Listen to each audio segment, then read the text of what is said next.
Assalamualaikum warahmatullahi wabarakatuh. Waalaikumsalam warahmatullahi wabarakatuh.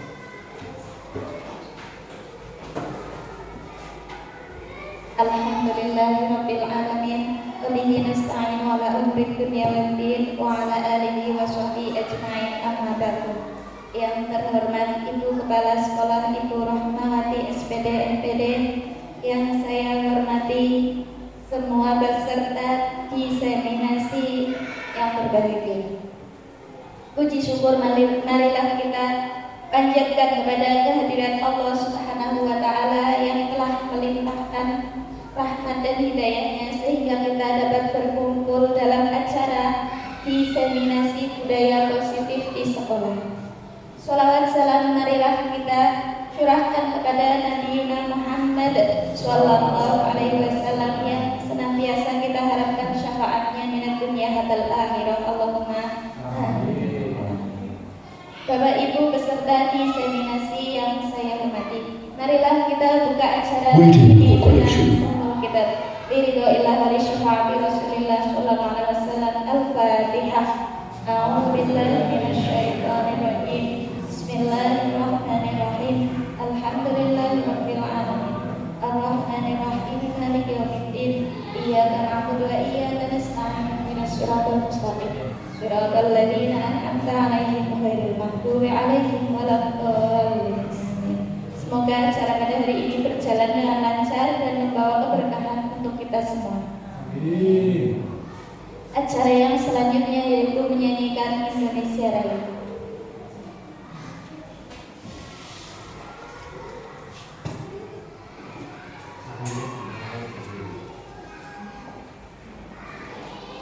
Hadirin dimohon berdiri.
Hadirin disilakan duduk kembali.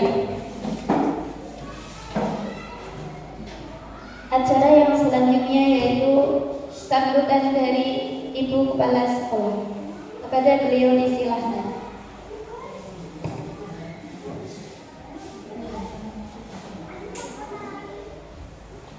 Assalamualaikum warahmatullahi wabarakatuh. Waalaikumsalam. Bapak Ibu dan karyawan SD Negeri Pengerjaan 01 yang saya hormati. Pertama, marilah kita senantiasa memanjatkan rasa syukur kita kehadiran Allah Subhanahu wa Ta'ala atas limpahan karunia-Nya sehingga pada hari ini kita dapat berkumpul untuk melaksanakan diseminasi tentang penerapan budaya positif di sekolah. Salawat serta salam marilah senantiasa senantiasa kita aturkan kepada junjungan kita Nabi Muhammad SAW yang kita harapkan syafaatnya di yaumil akhir. Bapak Ibu yang saya hormati, pada hari ini kita berkumpul untuk diseminasi. Saya minta semuanya mengikuti dengan baik karena akan banyak manfaat yang akan kita dapat pada kegiatan hari ini. Dan diseminasi ini nanti akan disampaikan oleh Ibu Nining Yuliana SPD yang merupakan CGP Angkatan ke-10 Kabupaten Cilacap. Harapan saya dari kegiatan diseminasi hari ini, selain nanti kita akan banyak mendapatkan pengetahuan, juga nanti kita akan termotivasi ya, terutama untuk Bapak Ibu semua yang belum mengikuti pendidikan guru penggerak untuk mendaftar. Dan saya harapkan diseminasi ini tidak hanya sampai berhenti di sini, tetapi implementasinya dalam Bapak Ibu membudayakan hal ini kepada peserta didik. Kemudian Bapak Ibu semua, bahwa di era kurikulum merdeka ini tentunya semua pembelajaran itu berpihak kepada murid. Jadi dengan diseminasi ini nanti akan menambah ya motivasi kita untuk selalu mengedepankan berpihak kepada murid. Untuk itu pada hari ini diseminasi saya buka dengan bacaan basmalah. Bismillahirrahmanirrahim. Di diseminasi hari ini akan segera dimulai. Terima kasih Bapak Ibu, demikian yang dapat saya sampaikan. Segala kekurangan dan kehilangan saya mohon maaf yang sebesar-besarnya. Akhir kata, wassalamualaikum warahmatullahi wabarakatuh.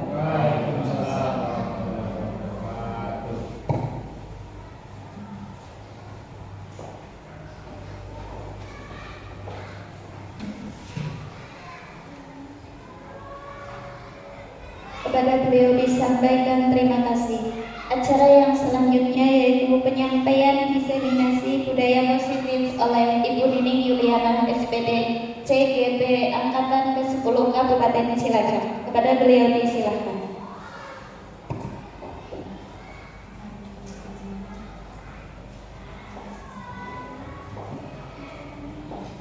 Bismillahirrahmanirrahim.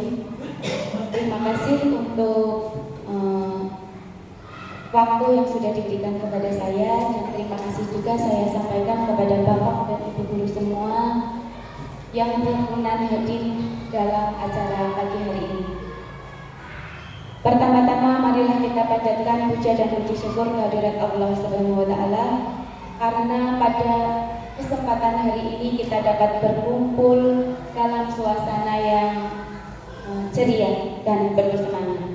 Salawat serta salam kita sanjungkan kepada Nabi Agung Muhammad Sallallahu Alaihi Wasallam yang selalu kita nantikan syafaatnya di yaumul akhir nanti.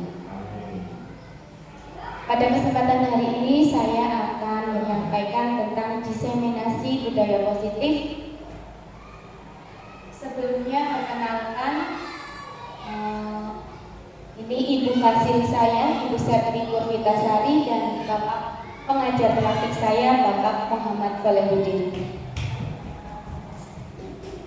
Latar belakang dari diseminasi ini adalah, latar belakang dari kegiatan ini adalah mengingat dari tujuan pendidikan Ki Hajar Dewantoro. Menuntun pendidikan adalah menuntun segala kodrat yang ada pada anak-anak agar mereka dapat mencapai kebahagiaan setinggi-tingginya, baik sebagai manusia maupun sebagai anggota masyarakat. Menurut beliau, peran pendidik di diibaratkan sebagai seorang petani yang tugasnya menanam padi atau menanam jagung. Apa saja yang dibutuhkan oleh petani? Bapak Ibu, kalau misalnya mau menanam jagung, apa saja yang dibutuhkan? Cangkul, bibit, lahan, pupuk, air, dan tentu saja perawatannya. Nah, begitu juga dengan peserta didik. Kita mendidik anak itu seperti kita menanam padi. Jika kita ingin hasilnya baik, maka disediakan benih yang baik, air yang cukup, pupuk yang baik. Ketika murid kita memiliki semua itu, terpenuhi semua itu, maka akan mewujudkan peserta didik yang menemukan nilai-nilai profil belajar Pancasila.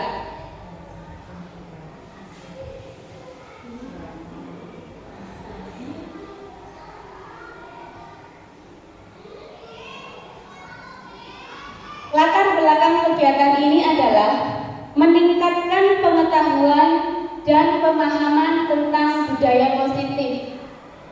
Yang kedua, terbentuknya motivasi intrinsik dari dalam diri murid, yaitu motivasi dari dalam dirinya sendiri.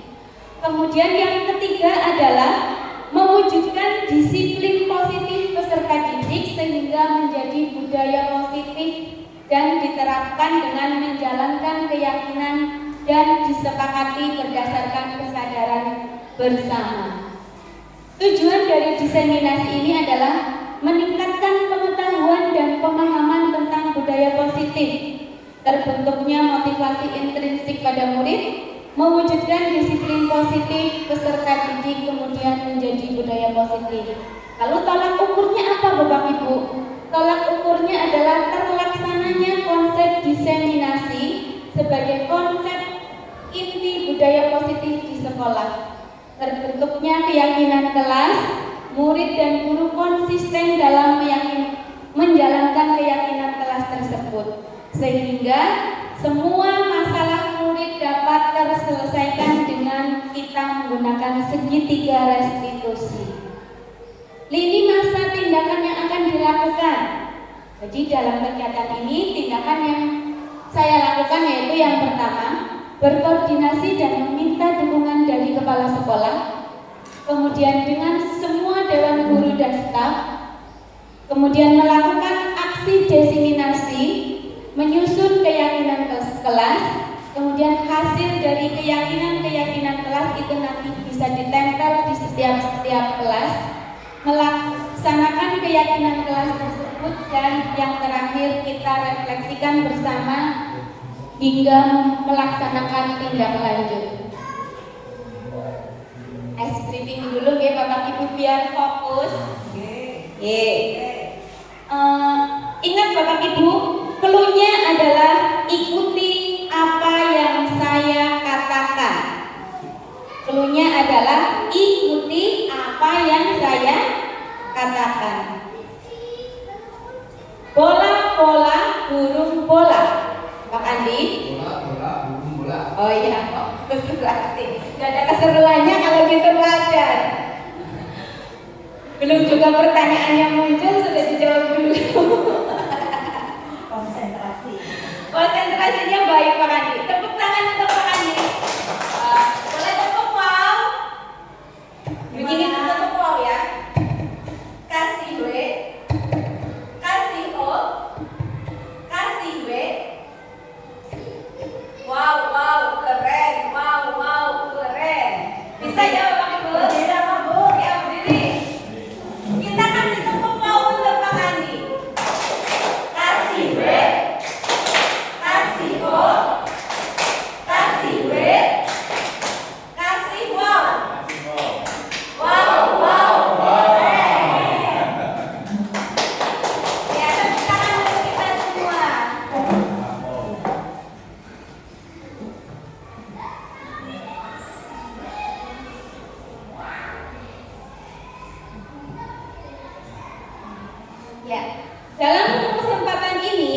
6 topik yang akan saya sampaikan. Yang pertama adalah perubahan paradigma belajar. Yang kedua tentang disiplin positif dan nilai-nilai kebajikan universal. Yang ketiga adalah motivasi perilaku manusia. Yang keempat adalah kebutuhan dasar manusia. Yang kelima adalah 5 posisi kontrol. Yang keenam yaitu tentang keyakinan kelas. Dan yang terakhir tentang segitiga restitusi. Dalam perubahan paradigma stimulus respon itu terjadi perubahan paradigma pembelajaran, yaitu merupakan pergeseran antara stimulus respon menjadi teori kontrol. Jadi pembelajaran dirancang berdasarkan prinsip pembelajaran yang berpihak kepada murid dan berdiferensiasi, sehingga setiap murid akan belajar sesuai dengan kebutuhan dan tahap perkembangannya untuk menjadi manusia yang bisa meraih keselamatan dan kebahagiaan yang setinggi-tingginya di masa depan nanti. Ya, sesuai dengan kurikulum yang sekarang sudah terlaksana, kurikulum Merdeka, itu pembelajarannya pembelajaran berdiferensiasi. Bapak Ibu sudah melaksanakan pembelajaran berdiferensiasi? Sudah. Untuk kelas 1 dan 6 mungkin belum ya Bapak Ibu, karena masih kurikulum 13. Jadi di pembelajaran berdiferensi kita akan merancang pembelajaran berdasarkan minat, bakat, kesiapan, dan profil peserta didik. Miskonsepsi tentang teori kontrol ini bisa dilihat melalui gambar di layar ini Bapak dan Ibu. Jadi di sini ada gambar, setelah diputar biasanya bonekanya jalan ini Bapak Ibu. Nah, di sini terlihat ilustrasi guru mengontrol murid, ilusi bahwa semua penguatan positif, efektif dan bermanfaat, ilusi bahwa orang dewasa berhak untuk memaksa, ilusi bahwa kritik dan membuat rasa bersalah mampu menguatkan karakter. Nah, ini adalah miskonsepsi. Lalu apa yang betul Bapak dan Ibu? Nah, dalam teori kontrol itu realitas kebutuhan kita berbeda. Jadi kebutuhan anak didik kita itu berbeda-beda antara satu dan yang lainnya. Setiap orang memiliki gambaran berbeda. Kita berusaha memahami pandangan orang lain tentang dunia. Kemudian semua perilaku memiliki tujuan. Jadi apapun perilaku yang dilakukan oleh peserta didik kita itu memiliki tujuan masing-masing. Hanya Anda yang bisa mengontrol diri Anda. Jadi seberapapun kuat orang lain ingin mengontrol diri Anda, sebenarnya yang bisa mengontrol diri kita sendiri adalah kita sendiri.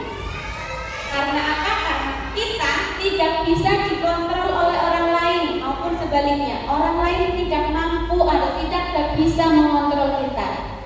Kolaborasi menciptakan pilihan-pilihan baru. Kemudian model berpikirnya menang-menang. Sebagai contoh Bapak dan Ibu, Bapak Ibu bayangkan, Bapak Ibu memiliki benda yang sangat berharga, benda yang begitu berharga buat Bapak Ibu, dan Bapak Ibu menggenggamnya di tangan Bapak Ibu masing-masing. Begitu kuatnya dipertahankan ketika saya minta, Bu Yuli, sini yang ada di genggaman Bu Yuli diberikan apa tidak? Kenapa tidak diberikan? Karena sangat berharga. Saya ganti dengan uang 100.000. Saya ganti dengan makanan lezat. Tidak boleh. Kenapa tidak boleh? Karena itu semua tidak lebih berharga dari yang Bu Yuli pegang, begitu ya Bu? Ya. Jadi ketika kita menganggap bahwa yang saya miliki itu lebih berharga, maka kita akan mempertahankan itu semua dengan cara apapun, dengan cara bagaimanapun akan kita pertahankan. Begitu kan Bapak Ibu?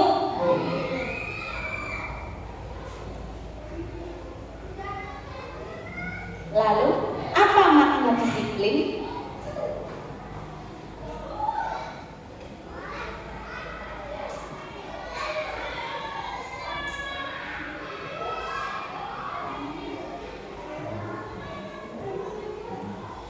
Jadi, disiplin adalah disiplin itu artinya belajar, di mana orang menggali potensinya menuju sebuah tujuan, apa yang ada atau apa yang dia hargai. Namun dalam budaya kita, makna kata disiplin telah berubah. Kalau menurut Pak Hari, apa itu disiplin? Biasanya identik dengan mentaati peraturan. Padahal disiplin itu bukan mentaati peraturan. Disiplin itu adalah sesuatu yang kita lakukan karena kita meyakininya dari dalam diri kita sendiri, karena kita mempunyai tujuan yang ingin dicapai, karena kita menghargai diri kita sendiri. Jadi disiplin itu lebih ke kemampuan diri kita untuk memerintah diri sendiri dan mengontrol, menguasai diri untuk memilih tindakan yang mengacu, nilai-nilai yang kita hargai dengan penuh tanggung jawab, bukan karena paksaan, apalagi karena perintah orang lain. Nilai-nilai yang kita hargai adalah nilai-nilai kebajikan yang dikenal dengan profil pelajar Pancasila.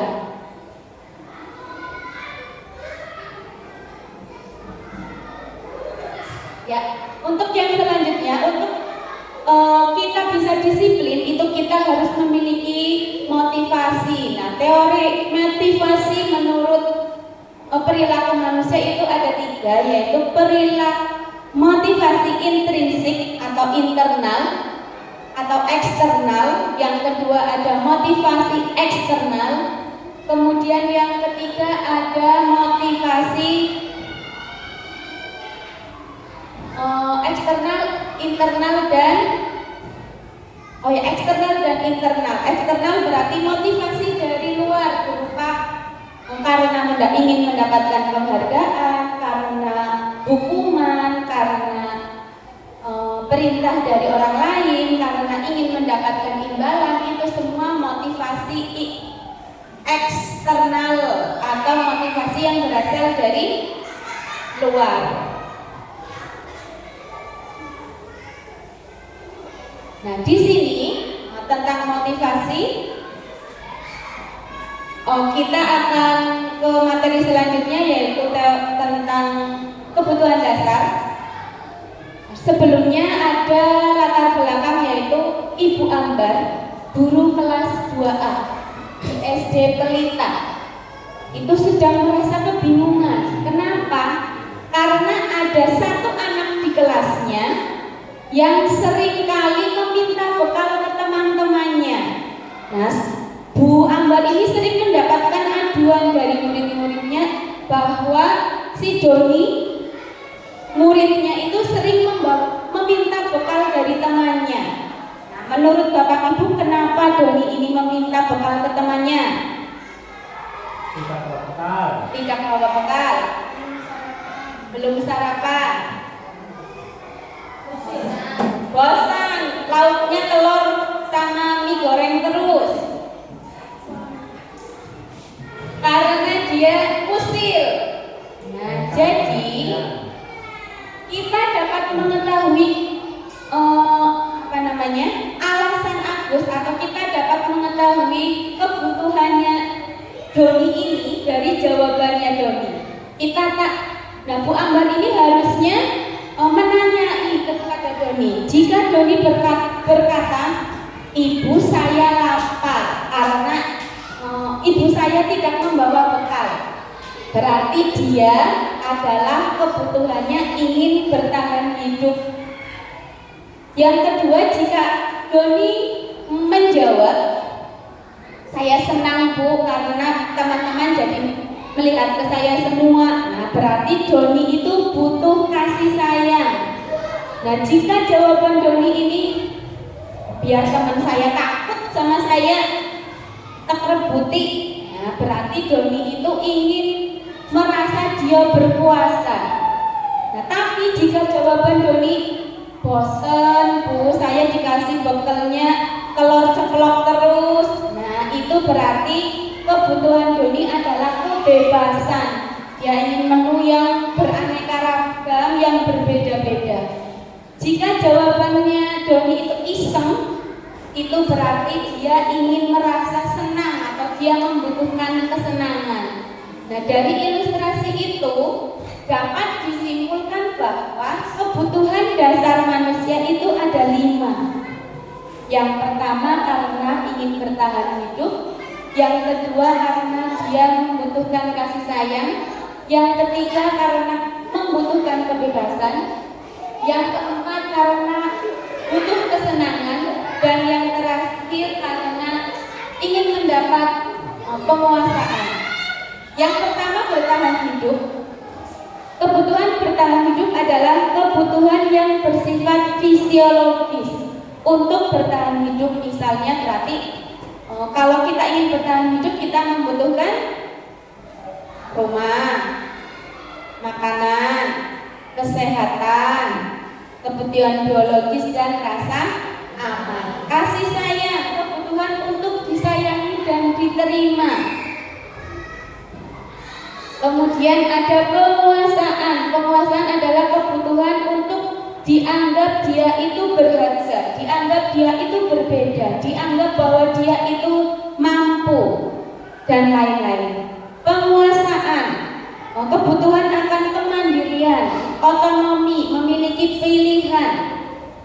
Mohon maaf, bukan penguasaan tapi kebebasan, ya. Yang kelima kesenangan, kebutuhan untuk mencari kesenangan, untuk bermain, untuk tertawa, dan lain-lain.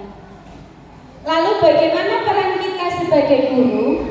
Peran kita sebagai guru karena tadi murid kita kebutuhan dasarnya itu berbeda-beda, maka guru itu harus mengetahui, mengidentifikasi kebutuhan siswa, setiap kebutuhan siswa, mencari tahu latar belakangnya, mencari tahu minatnya, mencari tahu apa yang dibutuhkan oleh peserta didik tersebut. Coba Bapak Ibu simak dulu tentang video berikut ini.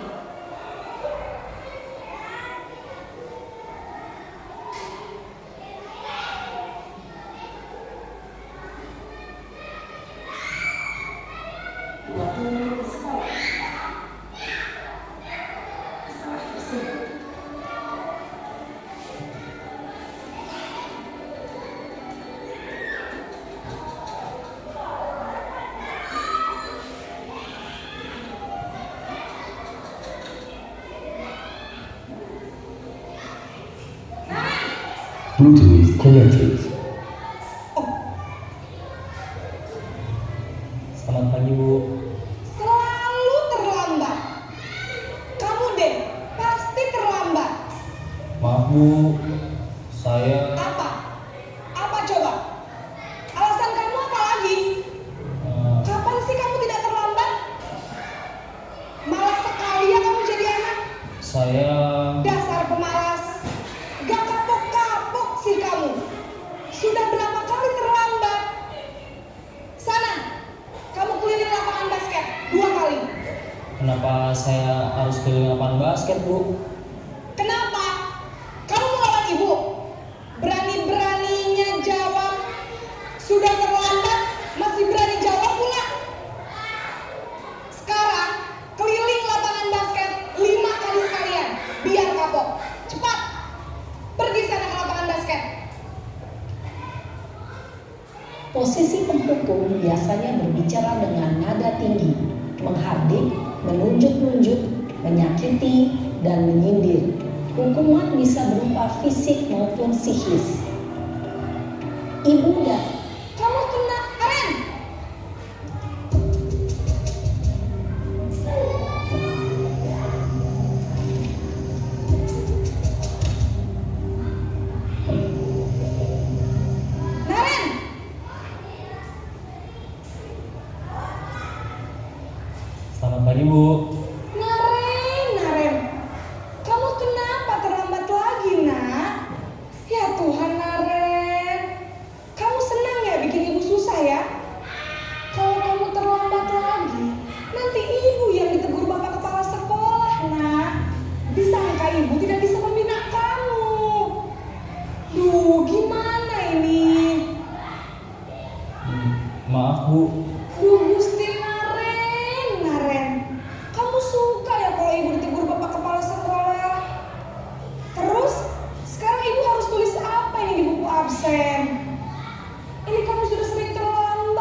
Bu, maaf sekali.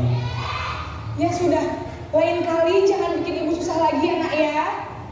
Ibu tidak akan kuat lagi kalau kamu begini terus. Bisa jantungan kalau ibu tegur bapak kepala sekolah.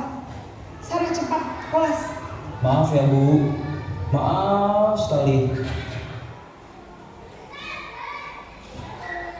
Posisi pembuat rasa bersalah berbicara dengan nada tenang, cenderung lembut.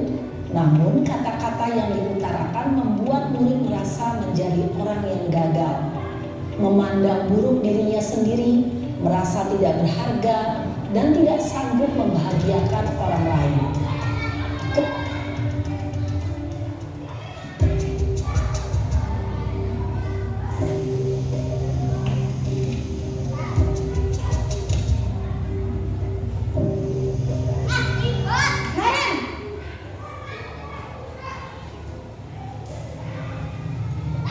Selamat pagi Bu. Wah, sudah jam berapa ini nak? Terlambat lagi ya sayang. Iya Bu, habis ibu saya lupa bangunkan saya Bu. Kamu malah menyalahkan ibu kamu. Kamu bukannya anak yang larinya paling kencang. Kok terlambat sih? Iya Bu, saya memang terlambat bangun tadi. Jadi biarpun saya lari kencang, tetap gak kekejar Bu. Ya sudah sana. Nanti lain kali larinya lebih kencang lagi ya. Biar gak terlambat lagi. Bikin senang ibu. Demi ibu. Bisa kan? Bisa lah Bu. Ya sudah sana masuk kelas. Ibu beresin urusan absen kamu. Kamu ini ada-ada saja. Dalam posisi teman, guru berbicara dengan nada suara ramah, akrab, cenderung bersenda gurau untuk menjaga suasana tetap santai. Murid akan merasa senang, aman, dan akrab dengan guru. Identitas yang tercipta adalah identitas sukses atau berhasil. Namun, perlu diingat, karena ini masih dorongan eksternal, maka ada faktor ketergantungan dari murid kepada orang tertentu.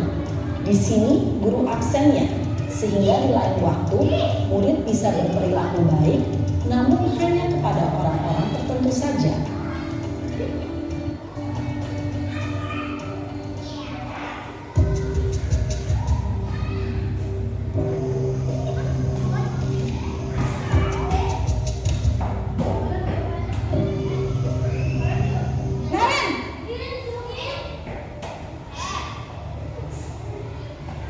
Selamat pagi Bu. Naren, apa peraturan sekolah kita tentang jam berapa kita harus masuk sekolah, Nak? Kita harus di sekolah jam 7 Bu. Iya betul, sekarang sudah jam 7.20. Naren sudah tahu konsekuensinya jika terlambat hadir. Paham Bu, saya harus tinggal kelas pas jam istirahat selama 20 menit. Iya benar, konsekuensinya demikian. Jadi nanti jam 9.30 pas istirahat, kamu harus tinggal di kelas, kerjakan tugas tambahan untuk ketertinggalan kamu, ya. Baik Bu. Posisi pemantau mengandalkan penghitungan atau data untuk mengontrol murid. Guru mengarahkan murid berdasarkan peraturan dan konsekuensi. Seorang pemantau menunjukkan bahasa tubuh dan ekspresi wajah yang datar dan cenderung formal.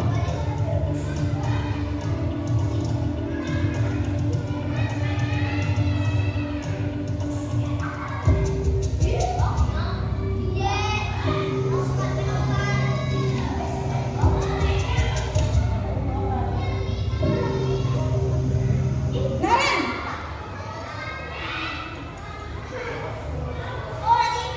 Selamat pagi Bu. Selamat pagi Naren. Maaf Bu, saya terlambat. Iya, sekolah masuknya jam 7, sekarang sudah jam 7.20. Jadi sekarang bagaimana ini Naren? Maaf Bu, saya lupa setel alarm saya semalam. Baiklah, menurut kamu, keyakinan sekolah yang mana yang perlu kami tingkatkan? Menghargai diri sendiri dan orang lain mungkin ya Bu. Setuju. Jadi, apakah Naren meyakini prinsip saling menghormati tersebut? Iya Bu, saya meyakininya. Apakah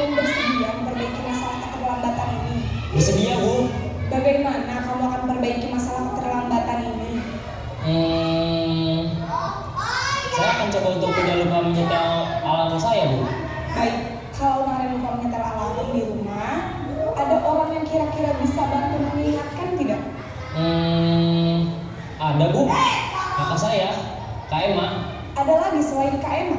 Selain Kak Emma, ada ibu saya. Baik, jadi yang mengingatkan Naren adalah Kak Emma dan ibu kamu ya. Kira-kira akan mulai start alarm kapan nih Naren? Setelah pulang sekolah, akan segera saya lakukan. Baik, jadi Naren akan setel alarm untuk bangun besok pagi dan akan diingatkan oleh kakak dan ibu dan Naren ya.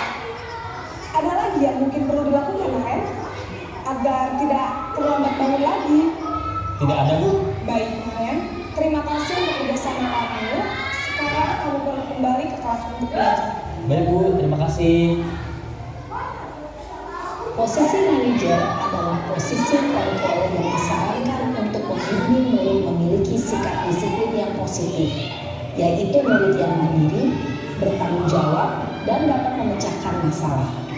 Tujuan dari posisi ini adalah agar murid dapat berefleksi atas tindakannya. Guru akan dengan tulus memberikan pertanyaan-pertanyaan bermakna, sehingga membuat murid dapat belajar dari kesalahannya.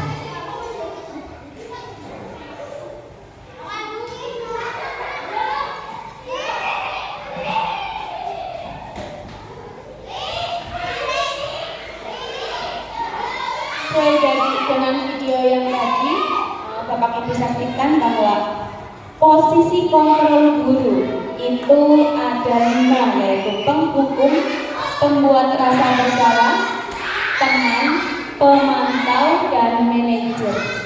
Kira-kira yang sudah dilakukan oleh Bapak Ibu guru sebagai apa ya Bapak Ibu?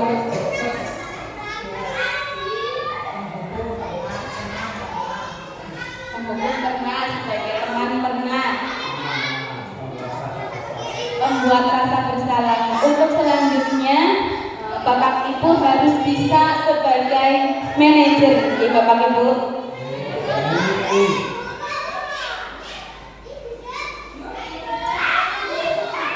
Perbedaannya, tapi sesuai dengan video yang sudah kita saksikan bersama, bahwa 5 posisi kontrol itu memiliki beberapa perbedaan. Penghukum misalnya, dari nada bicaranya, dari hasilnya itu akan berbeda. Karena kalau kita menghukum anak, itu biasanya hasilnya itu malah anak menjadi memberontak, terus berbohong untuk menutupi kesalahannya. Kemudian kalau kita sebagai teman, maka dia akan ketergantungan. Oh, biasanya saya sama guru itu dieman-eman, karena sebagai teman kan tadi dengan lembut, dengan bercanda-bercanda, maka murid menjadi nyaman. Tapi nyamannya hanya dengan guru tersebut, karena merasa nyamannya ya hanya dengan guru itu. Jadi ketika dia mau nurut hanya dengan guru tersebut saja. Kalau manajer itu yang paling kuat, karena hasilnya itu akan menguatkan pribadi murid dari dalam.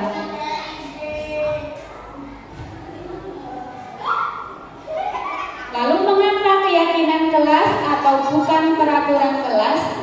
Jadi antara peraturan dan keyakinan itu berbeda. Peraturan kelas itu lebih memaksa. Kalimat yang digunakan pun cenderung kalimat larangan, kalimat perintah. Sedangkan dalam keyakinan kelas itu tentang tanggung jawab kita, menghormati orang lain. Contoh kata-katanya, jika di situ kalau di peraturan kelas biasanya jangan membuang sampah sembarangan, maka keyakinan kelasnya jagalah kebersihan kita. Oh, bukan jagalah masih kalimat perintah ya. Kebersihan saja. Kemudian dilarang menggunakan narkoba, maka keyakinan kelasnya kesehatan. Bergantian atau antri menunggu giliran, maka bisa keyakinan kelasnya dari kegiatan itu kan berarti kita saling menghormati, maka keyakinan kelasnya menghormati orang lain.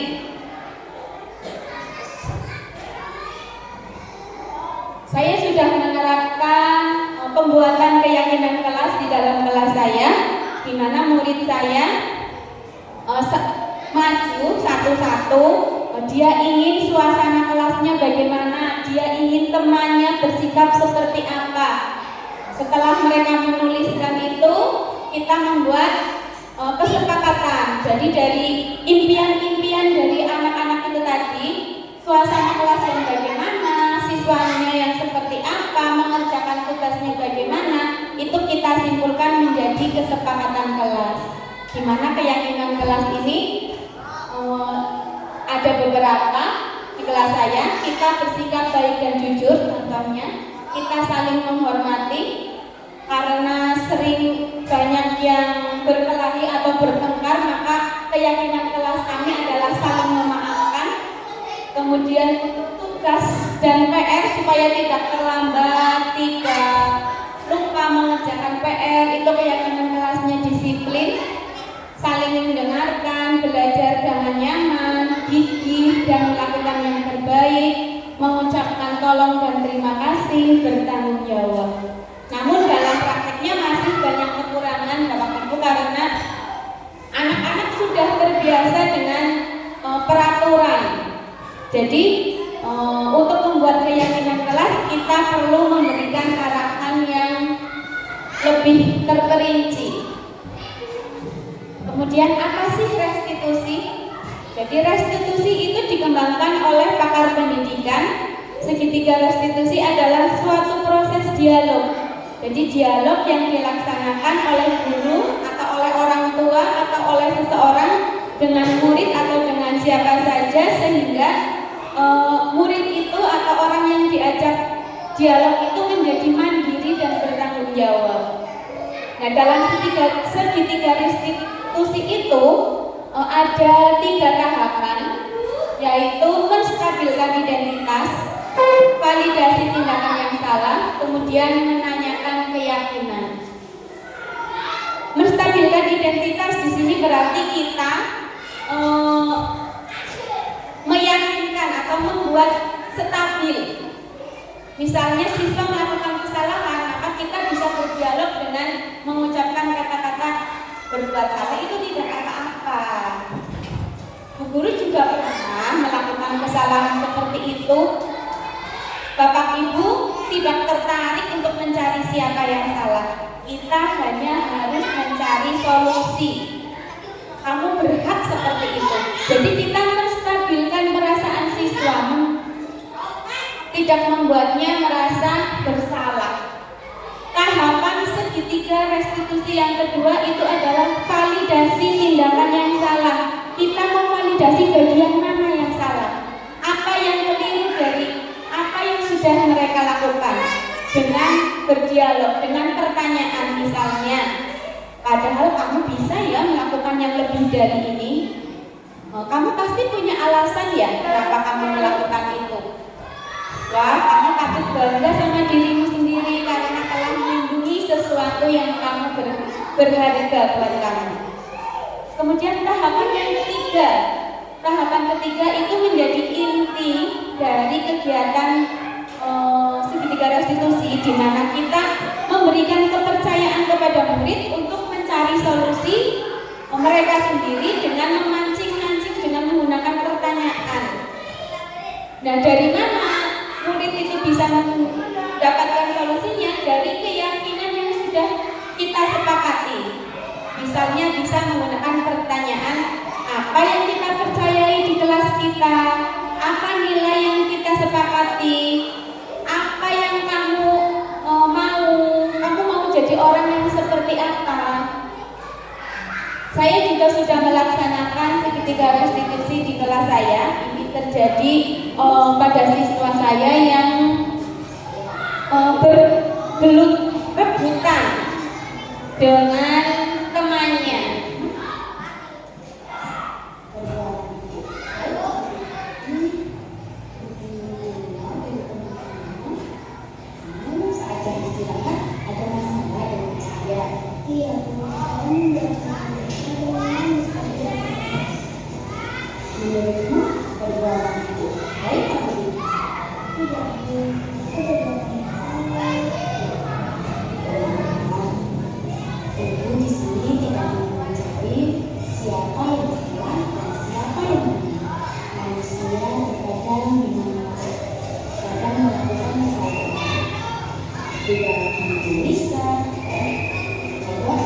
ini membantu dan yang keempat, kamu bisa membuat caranya terbuka dan menulis.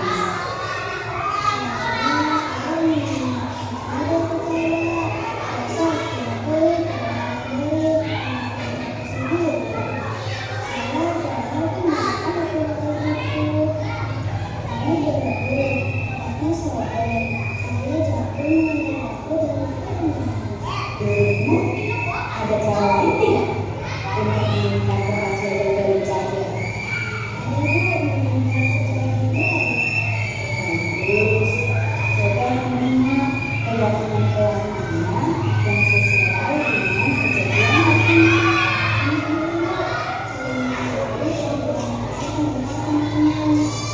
Bagus. Apakah kamu meyakininya? Kalau begitu, bersedia kamu untuk memperbaikinya? Apa rencana kamu untuk memperbaiki hubungan kamu dengan Jamia?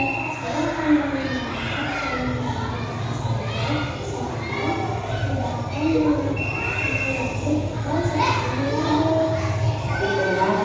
Ibu Haidari usahakan untuk memperbaikinya. Ibu harap kamu akan melakukannya dengan segera.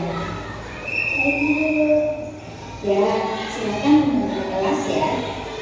Sama-sama. Dari kegiatan segitiga restitusi itu kita melaksanakan dialog-dialog dengan siswa sehingga siswa merasa nyaman untuk mengambil solusi dari apa yang mereka lakukan. Begitu nih Bapak Ibu. Kiranya hanya itu yang dapat saya sampaikan, kurang lebihnya mohon maaf. Semoga kegiatan ini bermanfaat untuk kita semua dan kedepannya saya mengharapkan Bapak dan Ibu membuat keyakinan kelas bersama dengan siswa-siswi Bapak Ibu di kelas sehingga kita bisa menerapkan segitiga restitusi dan disiplin di sekolah kita tercinta ini. Sekian, terima kasih. Wassalamualaikum warahmatullahi wabarakatuh. Terima kasih bahwa diseminasi hari ini telah terlaksana dengan baik. Rekan-rekan guru juga antusias mengikuti. Saya sebagai kepala sekolah berharap bahwa bisa mengambil hal yang baik dari diseminasi ini dengan tadi yang sudah dipaparkan tentang segitiga restitusi, kemudian juga tentang disiplin positif. Kemudian mari kita bersama-sama untuk melaksanakan saling kolaborasi dengan antara guru kelas maupun guru mapel sehingga pembelajaran semuanya itu berpihak kepada murid. Jangan untuk selalu mengutamakan kebutuhan murid dan laksanakanlah pembelajaran yang berdiferensiasi. Demikian, terima kasih. Assalamualaikum warahmatullahi wabarakatuh. Terima kasih kepada Bu Nining. Setelah saya mengikuti kegiatan ini, banyak sekali ilmu yang saya dapatkan.